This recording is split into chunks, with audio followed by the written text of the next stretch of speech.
Hello guys, welcome. Aryavart reacts में मैं गौरव आपका सभी का स्वागत करता हूं एक नए टीजर के साथ। तो एक टीजर जो है बहुत ही सीरियस है, द साबरमती रिपोर्ट की। अब ये साबरमती क्या है, तो अब अगर आपको अब भी याद नहीं है या आपको नहीं पता है, तो साबरमती एक्सप्रेस थी जिसको 2002 में 27 फरवरी को जला दिया गया था। गोधरा स्टेशन के जस्ट बाहर खड़ी थी और उसी घटना के बाद गुजरात के दंगे शुरू हुए थे, जिसको रिएक्शन के तौर पे देखा जाता है। तो मेन जो प्रिकर्सर जिसको कहते हैं, कोई इवेंट के पीछे जो भी एक चिंगारी लगाने वाली बात थी, वो साबरमती एक्सप्रेस को जलाने के बाद हुआ था। तो उसी पे ये फिल्म बन रही है, बनाई गई है, और 20 साल से ज़्यादा लगे हैं इस एक घटना को, एक आतंकवादी घटना को पर्दे पे लाने में। तो चलिए पहले इस टीजर को देख लेते हैं, फिर इसके बारे में और डिटेल में थोड़ी बात करेंगे। देखते हैं क्या इसमें कंटेंट दिखाया गया है। राम राम जय राजा राम, राम राम जय Sita Ram. What is news?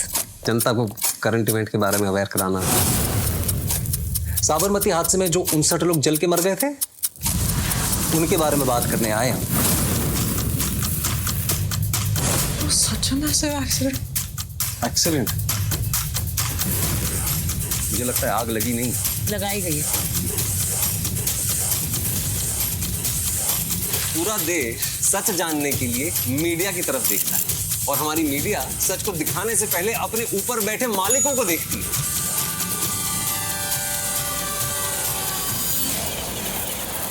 हाँ, मैं हूँ हिंदी वाला, और मेरे जैसे इस देश में करोड़ों हैं जो हिंदी ही बोलते हैं और समझते हैं। लेकिन मुझे पूरा विश्वास है जज साहब कि एक दिन जरूर आएगा जब हिंदी हमारी पहचान दोबारा बनेगी, और तब इंडिया बनेगा भारत। जय सीता राम। तो ये था साबरमती रिपोर्ट का टीजर, और IMDb पेज पहले चलते हैं, उसके बाद हम इसके बारे में थोड़ा डिटेल में बात करेंगे क्यों 20 साल लगे हैं। तो पहले ये बात देख ले, बालाजी टेलीफिल्म्स की ये फिल्म है। शोभा कपूर, एकता कपूर इसमें, मतलब बालाजी टेलीफिल्म्स के ओनर्स हैं ही। इनका अपना मेन स्ट्रीम एक प्रोडक्शन हाउस है जो इस तरह की मूवी बना रहा है। तो ये एक बड़ी घटना है, कह सकते हैं कि टर्न अराउंड है बॉलीवुड का, जो कभी इस तरह की फिल्में नहीं लाता था बड़े पर्दे पे। तो story line showcases the events of morning of February 27, 2002 about the Sabarmati express near the Godhra railway station इन गुजरात। तो बहुत ही बड़ी एक घटना है। जहाँ तक कास्ट की बात की जाए तो विक्रांत मासी हैं, राशि खन्ना, रिद्धि डोगरा। राशि खन्ना आजकल इस तरह की कुछ फिल्मों में हमें दिख रही, योद्धा में भी हैं ये। विक्रांत मासी उभरते हुए टैलेंट है। 12th फेल उनका एक क्रिटिकली अक्लेम्ड मूवी है, वहाँ से इन्होंने अपने टैलेंट का लोहा मनवाया। ये भी टीवी से उभरते हुए सितारे हैं जो अब बड़े पर्दे पे आ रहे हैं। रिद्धि डोगरा, मैंने इनको कई मूवी में देखा है, लेकिन उतना प्रचलित नहीं हूँ इनसे, इनके काम से, और बाकी तो उतना मैं नहीं समझता कि इनको पहचान पाया हूँ। जहाँ तक टीज़र की बात की जाए तो टीज़र जो है उससे पता चल रहा है कि अब ये फिक्शनल स्टोरी लाइन है। मतलब वो तो घटना, जो आतंकवादी घटना थी वो तो रियल है ही, लेकिन उसके बाद की जो घटना है वो फिक्शनल है या रियल है वो मैं नहीं जानता, नहीं कह सकता। जैसा विक्रांत मासी ने जिस कैरेक्टर को प्ले किया है वो कहीं रियल पर्सन थे या नहीं थे वो नहीं, लेकिन जो इसमें दिखाया गया है कि मीडिया मैनिपुलेशन कैसा होता है वो रियल है, वो रियलिस्टिक है। और इसमें कई ऐसे पूरी घटना को घुमाने की कोशिश की गई थी, नैरेटिव बदलने की कोशिश की गई थी, क्योंकि जो मीडिया था वो एक समय, ये सोशल मीडिया से पहले का दौर था, यूट्यूब से पहले का दौर था। तो जो पब्लिक की ओपिनियन बनाने का काम हमारी मीडिया करती है, वो उस तरह से मैनिपुलेट करते हैं कि एक खास कम्युनिटी को बहुत ही अच्छा दिखाया जाता है और बाकी कम्युनिटी को खराब दिखाया जाता है। तो वो भी, इसमें भी वही बात हुई थी। इस वजह से इस तरह की जो स्टोरी है उसको 20 साल लगे हैं बड़े पर्दे पे आने में, क्योंकि ब्लेम गेम हमेशा रहा है। और इस इसके साथ ही हम देख रहे हैं कि मेन स्ट्रीम जो एक प्रोडक्शन हाउस है वो भी इस मूवी को ला रहा है, और उसका मैं कहूँगा कि श्रेय विवेक अग्निहोत्री को जाता है।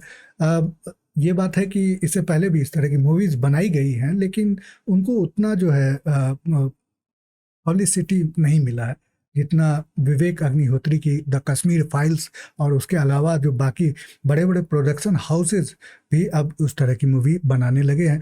विपुल अमृतलाल शाह वो बहुत बड़े एक प्रोड्यूसर हैं बॉलीवुड के, उनकी मूवी है द केरला स्टोरी। उसके अलावा भी अभी बस्तर आई थी, उनकी ही मूवी है, और ये अभी द साबरमती रिपोर्ट जो कि बालाजी टेलीफिल्म्स की है। तो मैं कहूँगा कि विवेक अग्निहोत्री ने बहुत ही अच्छा एक काम किया है। और जहाँ तक बात है कि इस मूवी को भी अभी भी जो वो मीडिया था जो उस समय कंट्रोल करता था, वो आज भी कंट्रोल करेगा, और इस मूवी के ऊपर भी लालछन देखने को मिलेंगे, एलिगेशंस देखने को मिलेंगे, इसको प्रोपागेंडा कहा जाएगा, जैसे कि हमने केरला स्टोरी और द कश्मीर फाइल्स को होते हुए देखा है। इवन बहुत जो स्टेट हैं उनके गवर्नमेंट द्वारा इसको बैन भी किया जा सकता है, या कोर्ट में भी केसेस चलाए जाएंगे कि इसको बैन कर दिया जाए, क्योंकि ये सेक्युलरिज्म की भावना को दूषित करेगी। तो ये हमारे है कि जो हम एक खास कम्युनिटी को के ऊपर कभी उंगली नहीं उठाई जाए, वैसी सोच है, और वो बॉलीवुड में भी बहुत ही भरसक है। इसीलिए एक सरप्राइजिंग एलिमेंट है कि बालाजी टेलीफिल्म्स जैसी एक बहुत ही मेन स्ट्रीम जो है वो इस तरह की मूवी बना रही है। आप देखते जाइए, मैं गारंटी से कह सकता हूँ कि किस तरह से इस मूवी को बदनाम किया जाएगा। तो चलिए देखते हैं पहले। लेकिन एक बात है कि बदनाम भले जितना भी हो, लोगों के सामने एक कहानी जा रही है, सच आ रहा है, जैसे कश्मीर फाइल्स का इफेक्ट था। भले उसको प्रोपेगेंडा कहा गया, लेकिन लोगों में एक जागरूकता आई, और जानेंगे साबरमती में क्या हुआ था, उस एक्सप्रेस में क्या हुआ था। अब ये भी मैं नहीं कह सकता कि ये सही तरह से उसको प्रस्तुत करेगी कि नहीं। अगर सही तरह से प्रस्तुत करती है तो बहुत ही अच्छी बात होगी। तो चलिए देखते हैं, और जब ये मूवी आती है उसके बाद ही इसके बारे में और ही पता चलेगा कि किस तरह से बनाई गई है। तब तक आप भी सब्सक्राइब, लाइक और शेयर करते जाइएगा चैनल और वीडियो को भी। अगली बार फिर मिलते हैं, तब तक के लिए बाय बाय।